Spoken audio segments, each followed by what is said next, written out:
Hello and welcome to Never Mind the Bar Charts with myself, Mark Pack. Politics is in flux and trust in politics is battered. So, how should politicians respond? Well, one set of answers to that comes in a report recently published by the Tony Blair Institute for Global Change called Disruptive Delivery: Meeting the Unmet Demand in Politics. It draws on polling from 2,000 voters in 6 democracies here in the UK, Germany, France, Canada, Australia, and the US. And one of the authors of the report is one of the godfathers of electoral and psephological coverage in the UK, Peter Kellner. I'm delighted to say is therefore my guest this time round. Welcome, Peter. Good to talk to you, Mark.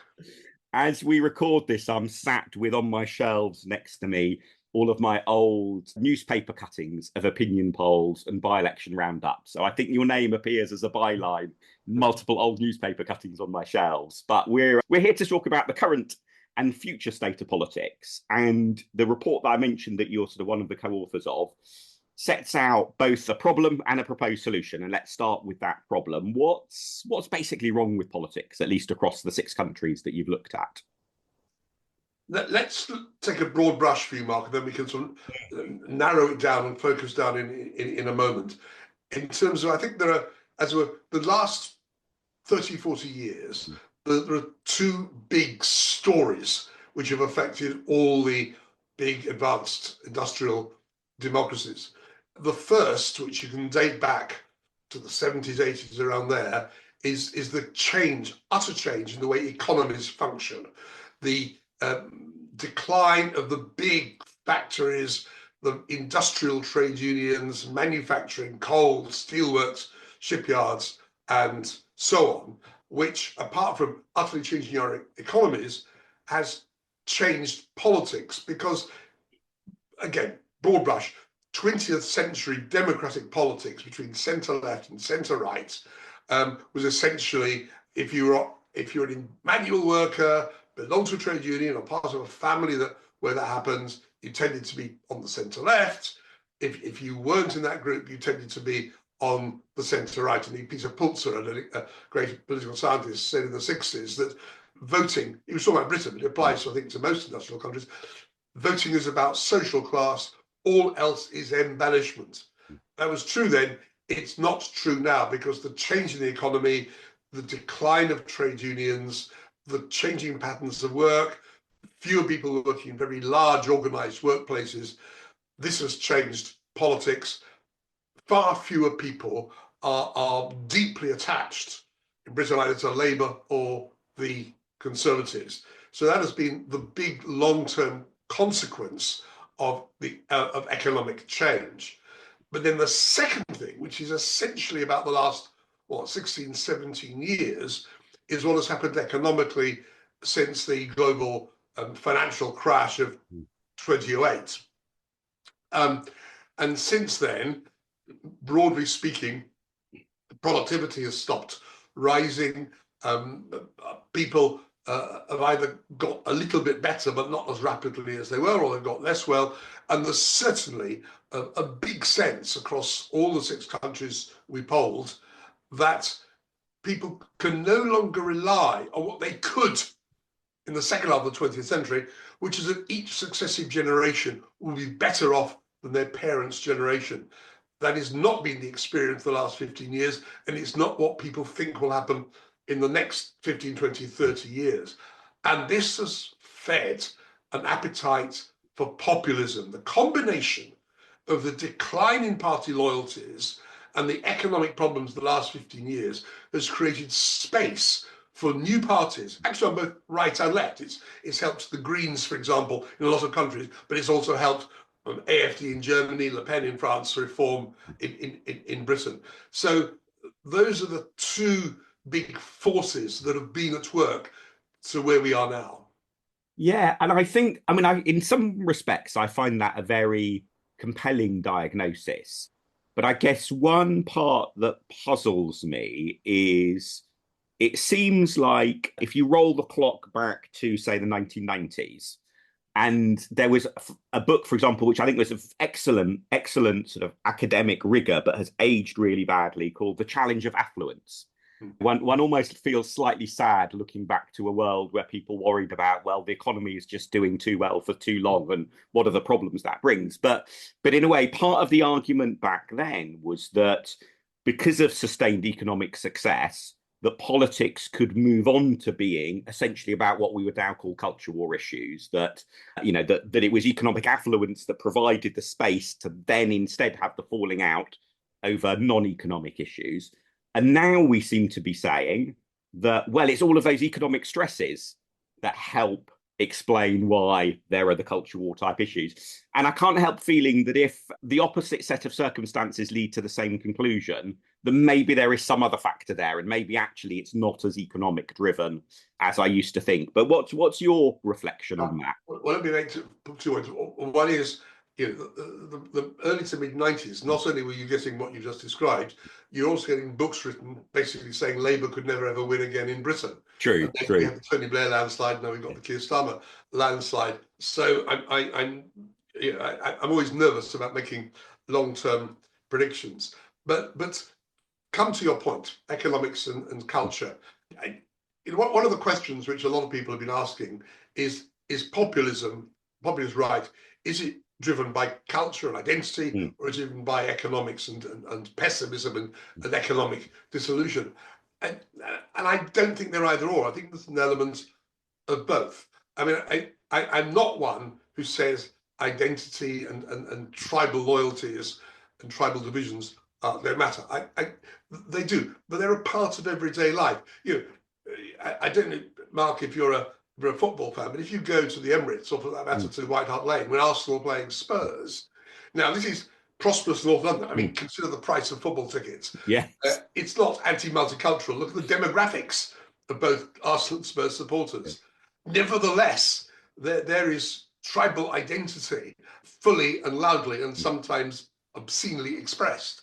So I think everybody to some extent has an element of tribe about them, a sense of who are we, who are the other. That is part of humanity. But when it comes to sport, then at least most of the time, it's an outlet for these private passions. It's not a cause for revolution. So what I think happens is that when economies are motoring along reasonably comfortably, like as it were between the post-war period and somewhere between the 90s and 2008, those tribal identity issues were not at the fore in Mm, politics. Economics mm, was to the fore.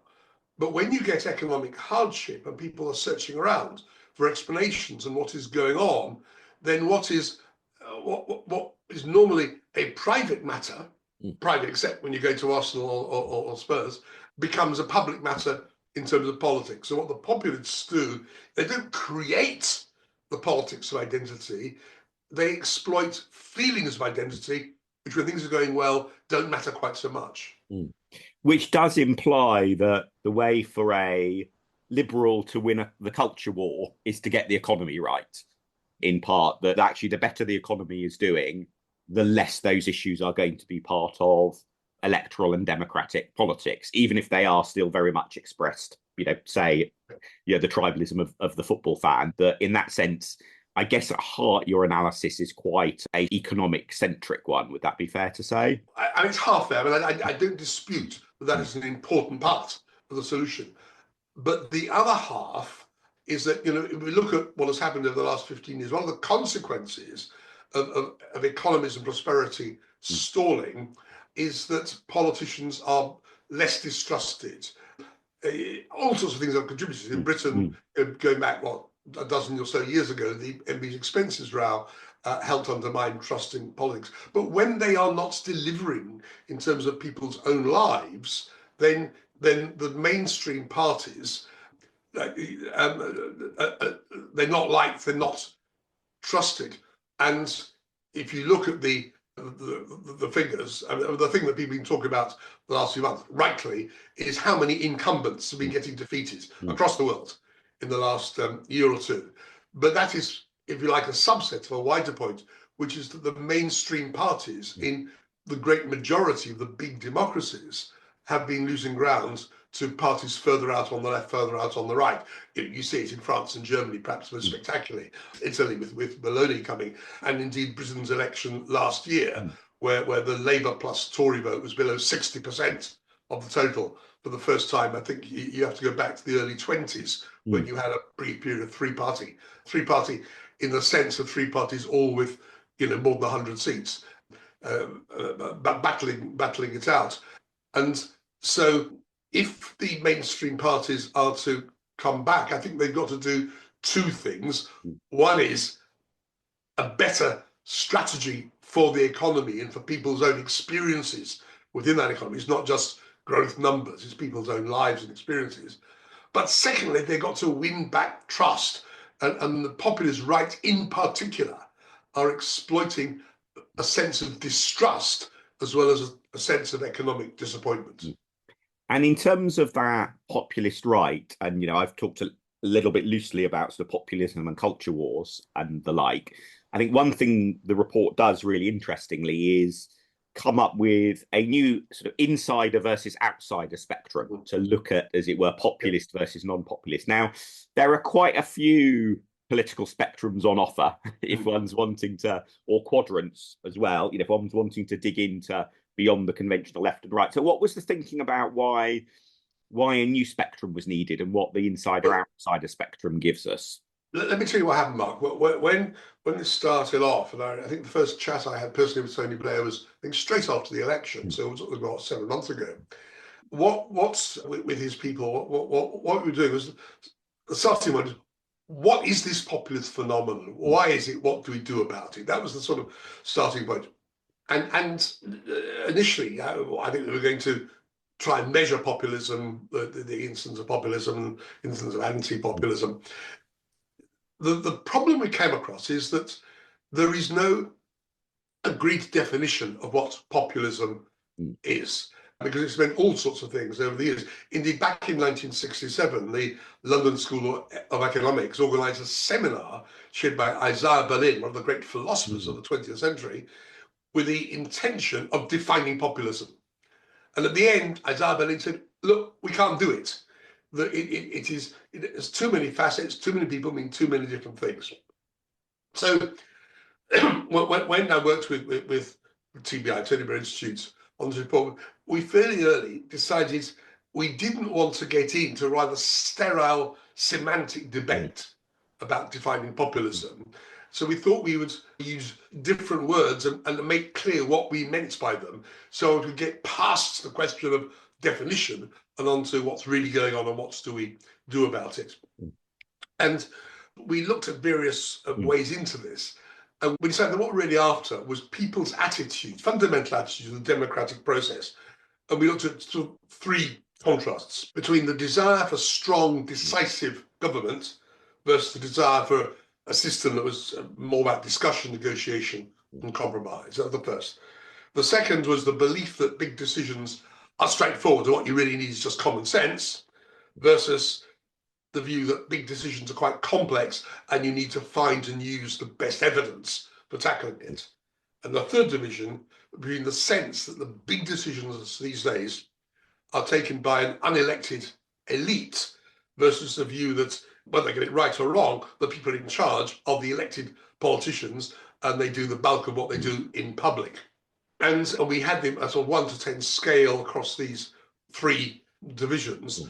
And what we said is that people who are quite clearly at one end of the scale, on 2 out of the 3, we would call outsiders if they took the first view. And if they were quite clearly towards the other end, on at least 2 out of 3, we'd call them the insiders. In fact, people who are 2 out of 3 were almost always 3 out of 3. People tend to be broadly consistent. So that's what we did. And then we added up. And one of the things I was looking for when we got the results from Delta Poll, who did the survey, was, well, now, what are going to be the big differences? Because surely in France with Le Pen and Germany with AfD, we're going to get many more outsiders, and that would explain why they're both so strong.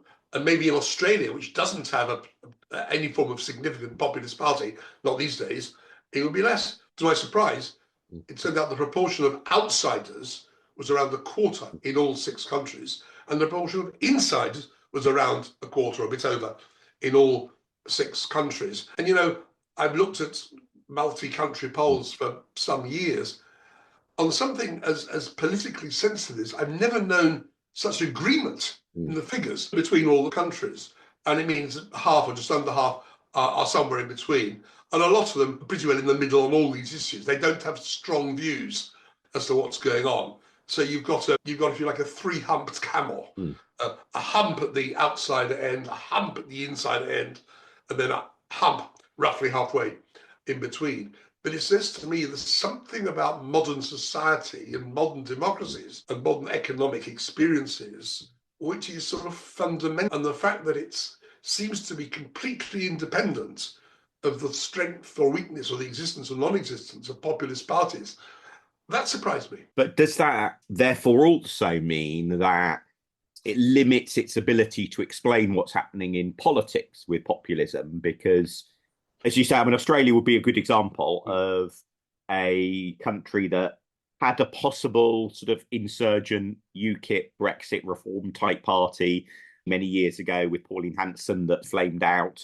I mean, the analogies with Nigel Farage's various political vehicles in the UK are quite compelling in terms of the particular electoral system opportunities that it offered the party and all of the personal infighting and scandals that sunk it multiple times. And there would be other brief forays into populism to various degrees by fringe parties in Australia. But given the Australian and, say, the British political story is so different, I guess one way of looking at those polling results would have been to say, well, this doesn't really tell us that much about what's different between these places. Or perhaps more optimistically for those of us in politics, it shows just how big agency politicians and political parties have, that you can have the same underlying structure and yet have quite different political outcomes as a result. No, I think that's right. I mean, I think the key thing is not that the incidence of populism is significantly different across the 6 countries, but the way different political parties and the country's own history, culture, political history, all these things, but how far these parties be able to exploit that. And if one takes America at one extreme, where you could argue that 49.5% voted for Trump, who is very much in this sort of populist mold, to all our outsider tropes about the nature of democracy are the ones he plays on. He's got far further than anywhere else because he's managed to attach what it's just under 30% in the case of America, who I've gone for populist, but he's managed to add 20% or so to that for his political project in a country where there are only essentially 2 parties.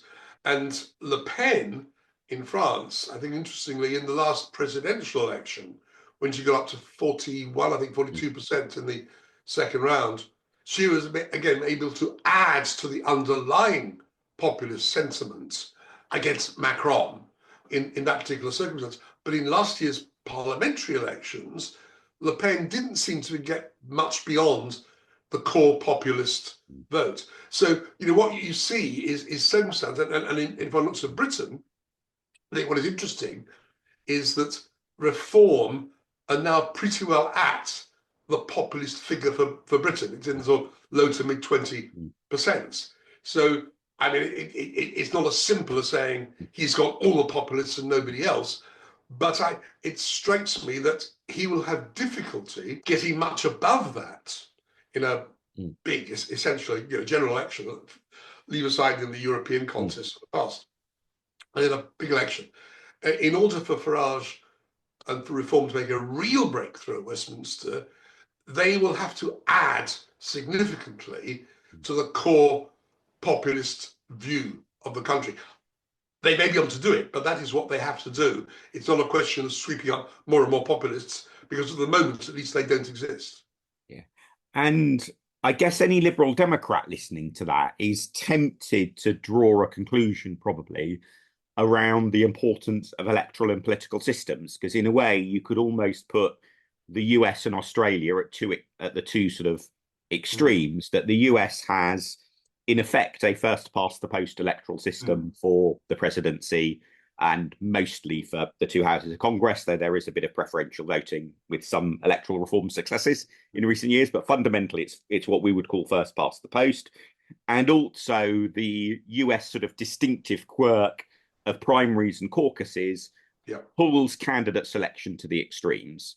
So you've got a doubly polarizing electoral system in a way, whilst Australia is right at the other end with a lower house elected by what we would call the alternative vote and an upper house elected by what we would call STV. And in both cases, seeking preferential transfers from other parties is absolutely crucial to success. And that pulls you, in that sense, pulls people together, whilst the US rules pull you apart. So you know, Mark, the electoral reform geek will say, it's all about voting systems. Mark, I think you, and I guess most of your listeners are with us on the nerdish end of political analysis. And you mentioned Queen Hanson, a brief foray into populist nationalism in Australia about 25 years ago.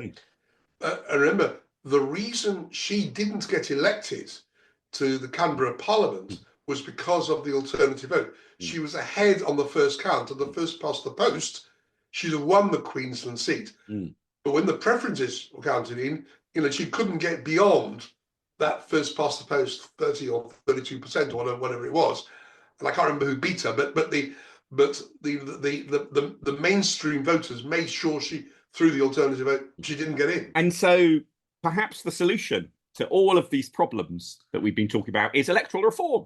And I'm happy to talk about it, Marcus. I think I always thought you are maybe keener on electoral reform than Tony Blair was as Prime Minister. Yes, I like the alternative vote system, and I think at the very least we should reform in that direction. But I just think now my political views are no great secret. But if somebody like you and I think that to get almost 2/3 of the votes, 2/3 of the seats on barely 1/3 of the vote, that's hard to justify. I think the tactical problem at the moment, or a tactical problem, is the fact that the Lib Dems and the Reformists is the one issue on which they make common cause, and the systems do. I think there's a strong case for electoral reform, but it depends on the system. Some systems will give reform a huge leg up, and one may say, well, that's democracy. If they can get 15-20% of the vote, it's ridiculous that they get only a handful of seats. But if one is saying what outcome is most likely to lead to some form of stable mainstream government, well, different electoral systems will offer different chances of achieving that. And in terms of the broader challenge of the state of politics that we started off with, the report has quite a lot to say about other possible solutions. So maybe we should move on to talking about them. And I guess, again, I think for listeners who have a conception of Tony Blair, they may not be that surprised that the report doesn't go that much into electoral reform, but also not surprised that the report does talk quite a lot about AI and other technology developments, and both what that might mean for politics, but also what that might mean for improving government in a way that begins to rebuild public trust. Yeah, and I'll come on to AI in a moment because it's a subset of a broader point. And I think this is really the key message of the report, is that if mainstream politics and broadly progressive, and I use that in as an inclusive a sense as possible, including traditional one nation Tories, if they're to get back into the driving seat in politics, they've got to recognise that the traditional tools of economic management and redistribution and public spending and so on are not really available any longer. The economic problems are such, the demographics, far too many people like me, an old age, getting our pensions and popping into hospital every other day, we're sucking up more and more resources which somebody's got to pay for, that if mainstream politics is going to succeed in getting back into delivery, I talked about trust earlier, the other half of it is delivery, then it is going to have to take disruptive measures. And disruptive, if you like, is the keywords of the report. And I think the very, very final sentence, I don't know if it's in front of me, is something like, political leaders, the disruption is going to happen. The question for politicians is, are they the authors of disruption or its victims? So return to steady as she goes won't work. There have to be big changes in the way government operates if it's going to be effective without sucking more and more taxes out of the public that people won't actually vote for. So you mentioned AI, and here there is, I think this is a big and possibly the biggest example of where disruption can work, and most notably and most obviously in the health service, where the use of all technology for for diagnosis and treatment and so on can make a huge difference in making it much more streamlined, much more efficient, and therefore making the same budget go a lot further. But in education, again, I think, and here I'm in line with the report, but I'm just, if the report had been longer, I think one of the points it would have made is that you can actually enhance the power of teachers, the human beings, enormously if they have to hand and their pupils have to hand the instruments of AI on their computers for learning, testing, checking, improving. So, and I think an identity system, one of the ways that the mainstream, I think, has of clawing back its power to persuade people on immigration policy is if it is able to tell a clear message that we are letting in the people we want and keeping out the people we don't want. You and I can have a fine, great discussion as to how you define the two groups. But the key thing is that one of the reasons why mainstream politicians around the world have been losing credibility on immigration, that's been going to the populists, is because they've not been able to persuade people that they can actually control who comes in and who's kept out. And it's as clear as anything to me, and so I think most people have looked closely at it, that you need, it's not the only thing you need, but you need an identity system which makes it really, really hard for the unauthorized arrivals to actually live a life. If they, we can have a debate to say who we want in and what's the precise mechanism, but there has to be some kind of ID. And AI, well, not necessarily AI per se, but technology has a huge amount to offer. And the people I respect most have been looking very hard at Estonia, which has developed over the years a very effective online mobile phone run ID system, which helps people get what they deserve and are entitled to as citizens, but is actually quite good at making sure the people who shouldn't be getting them don't get them. You won't be surprised to know I have a somewhat different view on the merits of sort of forms of ID cards like that. But I think maybe rather than be tempted to get into that sort of digression, I think there's a polling related point that is an assumption that I certainly used to believe, but I'm not sure I do anymore, which is that it appears, I think, from polling and focus groups and so on, that there's a big chunk of people who tell us that what they really want is a belief that there is some sort of control over the immigration policy that a country has. And in a way, Boris Johnson's sort of 2019, 2020 era immigration policy was one of whatever we think about what was delivered in practice, but was one of telling people we've taken back control and then actually introducing a set of rules that resulted in very large numbers of people coming into the country. And that was the sort of what I've become doubtful about is whether when people say, well, actually, what we're really interested in is control and not the numbers, is whether that actually would really stand up to the test of if we were in a situation where unequivocally the government does have control, whether people would then say, right, okay, we're happy, or they'd move on. That group of people at least would move on to finding something else to be unhappy about. Because it seems to me at the heart of it is this basic contradiction that is most members of the public seem to share of, on the one hand, saying they think levels of immigration are too high, and on the other hand, you ask them about every single group except for illegal immigrants, every other group, they say, oh, yeah, no, we want lots of those people. We want lots of students coming here. We want lots of people coming to our health service. We want lots of this. We want.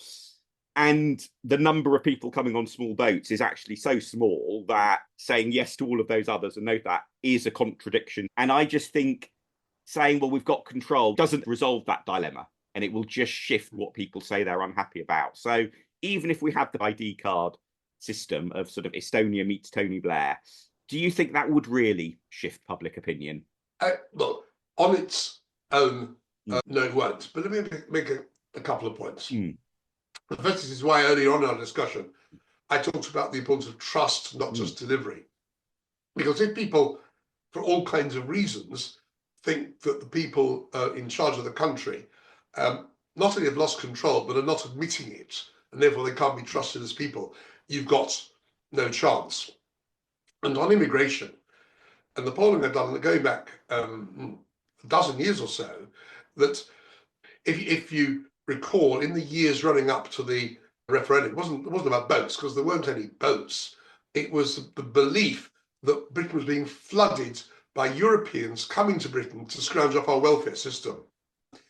And I remember doing a survey in which we said there were, at that point, I think just over 2 million EU citizens living in Britain. We said, how many of them do you think are claiming welfare benefits, unemployment benefits, all the various sort of out of work benefits? And median figure was more than 250,000. Mm. Amongst UKIP voters, it was 500,000 or more. The actual number was 50,000. Mm. It was very much smaller. It's a much smaller percentage than indeed of British-born people. And today, you get the same phenomenon with the boats. When you ask people, what proportion of the people arriving in Britain as immigrants are coming as asylum seekers, the median figure is 37%. Amongst reform voters, it's 50 or 51%. The actual figure for the last year for which we have full data, which was 2023, was 11%, and 4 of that 11 were from Ukraine, and that was a completely separate thing. It's not what people are thinking about. So if you're talking about the boats and equipment and other related asylum seekers, it was 7%, not 37%. Now, getting the truth across is bloody difficult. Mm. And if the people who are trying to tell the truth are not trusted, you don't stand a chance.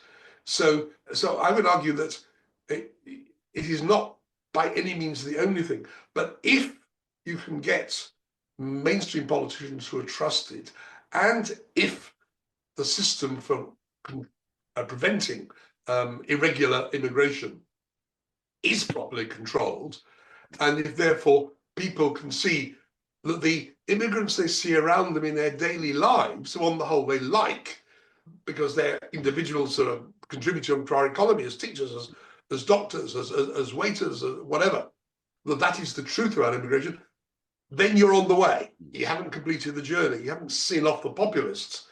But that is what you got to do. Now, I think it's going to be bloody tough. Mm. And that's why everything has got to work. And that's why I talk about an ID system. And, you and I will have a different view. Mm. But I do think without an ID system, it will be impossible to achieve sufficient control. And without sufficient control, then the populists will still make hay of immigration.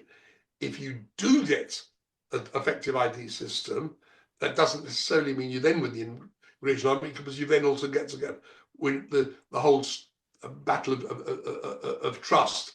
But I think that's the direction, hard though it is, in which we've got to move. And if we don't go in that direction, I think for the foreseeable future, the immigration battle will be won by the populists. Yeah. I guess one risk with that approach is that talking about control almost necessarily implies that what you're trying to control is a bad thing, that's why you want to control it, because there's a problem with it. And so I guess there are two counter arguments. One is to therefore say, well, actually, this is fighting the wrong battle. The battle is about trying to persuade people about the benefits of immigration overall. And there's a sort of second, complementary, argument, which is that actually the reason that people express frustration at this particular aspect of immigration, even though so many, the vast bulk of people coming in fall into categories that are very popular with the public, is because of other stresses and strains in their life and what they see around them. Yeah. And therefore, this is, in a way, what you should be doing is getting economic growth, fixing public services, and talking warmly about the benefits of what immigrants bring to this country, as opposed to spending lots of time talking about control. I And would say though opposed that's to. not, it's not a complete either or, but in practice, with limited attention space, with the voters, with limited headspace for politicians, it is sort of an either or question, isn't it? Well, look, I agree with you about people's lives have got to get better. That's a story got to tell, and I agree that there's a limited bandwidth.